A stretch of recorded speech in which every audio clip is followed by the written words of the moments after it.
Magandang araw teammates at welcome ulit sa isa na namang masayang kwentuhan kasama ang mga paboritong sports personalities dito sa Beyond the Game with yours truly teammate Daryl Oclares. At para sa ating episode ngayon, makakasama natin ng isa sa rising volleyball stars ng bansa at ang kapitan na middle blocker ng Bacolod Taytong High School Women's Volleyball Team. Please welcome Miss Brianna Nicolaang. Welcome sa Beyond the Game, Brianna. It's an honor na makasama ka namin ngayon dito sa Beyond the Game. Siyempre, kumusta ka naman muna ngayon?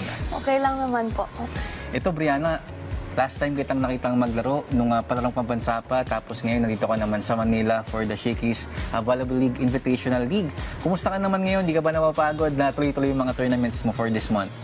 It's given that we'd feel tired po, pero we're coping with it well po. Kwento mo naman, paano ka ba nag-start dito sa sport na volleyball? I started it because I was interested in going to school in Bacolod Taytong, and I was encouraged to join the volleyball team po. And then that's where I developed this love and interest for the sport itself. In one word, kung ikaw ang tatanungin ko, in one word, how would you describe yung volleyball skills mo as of now, ngayong nasa Bacolod Taytong ka? One word na I can say is improving po. Ayun, improving. Bakit naman improving? Kasi I'm not satisfied with what I am pa right now, and I think I can reach greater heights pa. Pero kung meron kang one specific skill sa volleyball na gusto pang improve, bukod dun sa naging performance mo dito sa mga games mo sa Bacolod Taytong, ano ito at bakit? The skill po na gusto ko pong mag-improve po is my service, kasi hindi pa siya consistent. Meron times na strong siya and magaling akong mag-service, pero again, hindi siya consistent. Nag-uusap pa tayo about sa service A, sa pag-attack. Pero ito naman, ano ba yung mas masakit sa'yo, Brianna? Yung matamaan ng bola sa mukha o yung machine ng crush mo? Ano yung masasakit? Matamaan po. Oo, kahit sino naman, ayaw na matamaan ng bola sa mukha. Pero yung machine ni crush, di ba yun masakit? Nope. Hindi naman. Mukhang wala ka bang... walang crush si Brianna. Nako. Oo, bata pa si Brianna, mukhang bawal pa. Kung merong sikat na volleyball player ngayon sa professional ranks na gusto mong maging teammate someday, sino ito at bakit? The teammate na... the professional player na gusto kong ma-teammate po is Amy Provido po. Kasi I look up to her as a middle blocker kasi yung skills niya, gusto ko po mag-reach ng ganun. Pinag-uusapan na natin yung magiging career mo when it comes to volleyball. Pero ikaw ba, kung tatanungin kita, Brianna, nakikita mo ba yung sarili mo na itong volleyball na to is, kumbaga, ito na yung pinaka-long-term career mo, magiging professional ka in the future after, siyempre, ng high school and collegiate athletic career mo? Yes po, I can see it very clearly po. Besides volleyball, volleyball is a place where you can find new friends, connections, and outside from that, this can connect with businesses and mga opportunities po. Siyempre, ngayon, graduating ka na for Bacolod Taytong High School and then pa-approach ka na sa iyong collegiate rank. So, pwede ba tumatanong, Brianna, may mga schools or universities na ba na nag-recruit sa'yo na to play for them? Most especially dito sa Maynila, napakaraming top schools dito for volleyball. May mga nag-recruit na ba sa'yo? Pwede ba bang i-share kung sino yung mga schools na nag-recruit na sa'yo for the team? Well, actually, yung mga schools po, wala pang formal na meeting kasi hindi pa ako graduating na sure na. So, pero may dream schools ako po. Ako, dream school. Ano ba yung dream school mo na paglaruan for your volleyball career? It's Ateneo de Manila and De La Salle University. O, top schools din. Blue and green. Bakit mo naman gusto maglaro dun sa both universities na yun? Ano ba yung nakita mo sa team nila? Bakit gusto mong magsuot, syempre, ng mga uniforms nila? Because I can say na yung yung programs nila and the community po, and aside from volleyball, the ACADS area is also very strong. Ngayon naman, teammates, itutuloy natin ang ating kwentuhan sa ating segment na tatawagin natin Behind the Play. So, Brianna, may papakita ko sa iyong mga pictures at ang gagawin mo lang, siyempre, kwento mo yung story behind ng mga pictures na i-flash natin. Ready ka na ba? Sige. Ayan. Ito ang ating first picture. Let's see. Ayan. Ayan. I think ito yung picture mo na pinaka-trending sa Facebook. Kwento mo naman ano ba yung story behind that picture, saan at kailan yan? So behind this po, this was our game in regionals po. Before Palaro, it was held in Antique. And this picture was showing na it was our warm-up po and I was going to serve na po. Itong mga pictures mo talagang nag-trending to online. Ano naman yung reaction mo knowing na yun nga, nag-trending ka and kapag nagko-compete ka na kahit saan ka sa saang panig ng Pilipinas is may nakakakilala sa'yo. So paano yung reception mo na nalaman mong viral yung mga ganitong pictures? I'm taking this in a positive way po because this is the place where I can find bigger opportunities for me, for my family, for my friends, for my teammates, and for the people who are helping us man. Hindi naman ba nakakadagdag kumaga ng pressure dahil nga, siyempre, a lot of people are rooting for you na lahat ng mga volleyball players is kilala. Mga volleyball fans is kilala ka na, hindi ba ito nakakadagdag sa'yo ng pressure sa iyong career? Hindi naman. It's okay po na I'm receiving pressure kasi syempre kilala ako and people look up to me also. And of course, I'm on the field where performing is a must. So instead of using this pressure in a negative way, we can just use it as a fuel po. Ito naman, Brianna, let's proceed to our second picture. Ayan. Ayan naman, mukhang graduation picture. Yan naman itong naka-flash for our second picture. Ano naman yan, Brianna? Kailan ka gumraduate niyan? And saan yan? Ay, anong grade ka pala gumraduate niyan? This was grade 10 po. This was a graduation picture na the whole batch had to change profile pictures. And at this time, we were participating the Shakies last year po.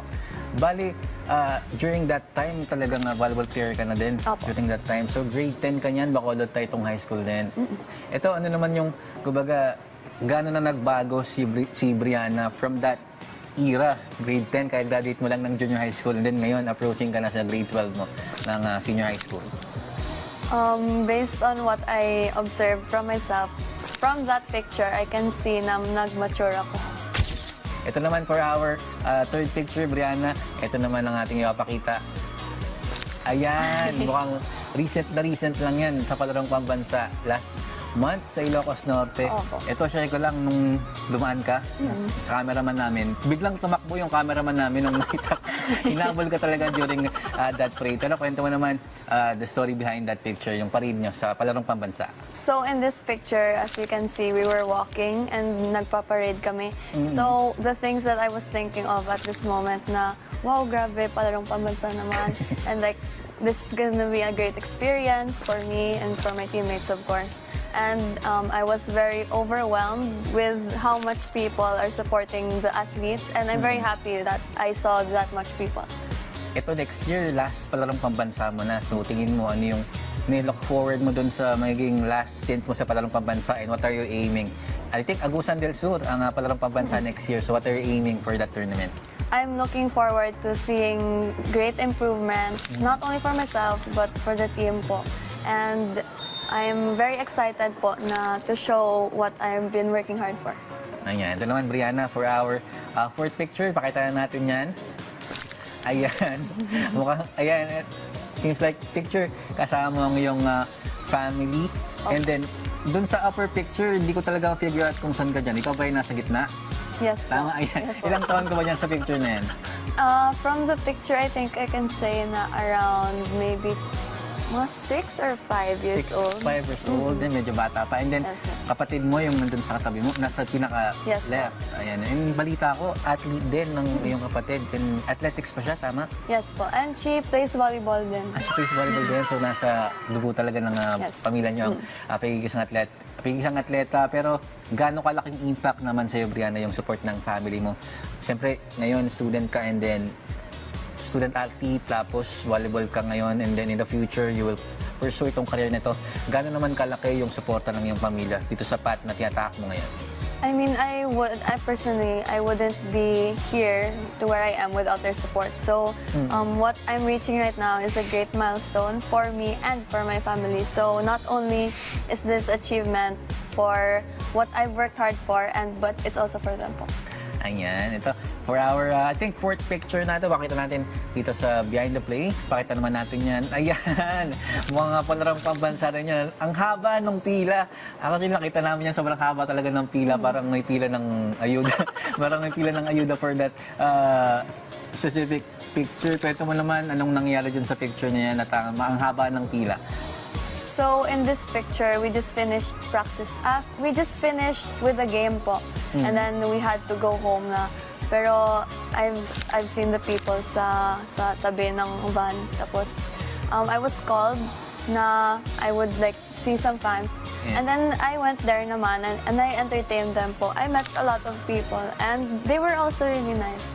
Ito, Brian, ang pinaka-napansin ko talaga sa'yo while observing you dun sa palarong pambansa is manalo or matalo man yung team ninyo, you always entertain yung mga fans. Bakit patuloy mo silang in-entertain despite na, well, siyempre may mga down moments ka rin, natalo yung team. Why do you continue to entertain your fans? I continue to entertain them because there are people na who really travel just to watch our games and the support isn't really a joke. It's not something to just push away po. Kasi people also have feelings and as a person na meron mga idols, it's kind of sakit. Masakit sa feeling na hindi ka like example, they just like ignore you and I don't want anyone to feel ignored or like na out of place po. So, ganun. Gano'ng kalaking bagay naman siyempre yung suporta nila sa iyo, umaagos yan every time you play outside ng Bacolod. And kahit sa Bacolod, napakarami mong fans. So, gano'ng kalaki naman ang bagay yung suporta nila sa iyo? The support means a lot to me because not only is it because of my family, of our teammates, team managers, it's also because of the people na we've reached to where we are right now. Yan. Again, maraming salamat, Brianna, for gracing our program and hoping for the best. Siyempre, mahaba-haba pa ang iyong volleyball career and siyempre, abangan namin on what's next for your volleyball career. Any last message? Baka may gusto ka pang abulin? I'd like to say hi to my friends in Bacolod. I miss you all a lot. And of course, to my family. And I'd like to just express my gratitude to everyone inside or outside the volleyball court that without you guys, I wouldn't be where I am right now. And I hope the support continues. Teammates, maraming salamat sa pagsama sa amin ngayong araw. Muli ako po si teammate Daryl Oclares at magkita ulit tayo susunod nating kwentuhan dito lang sa Beyond the Game.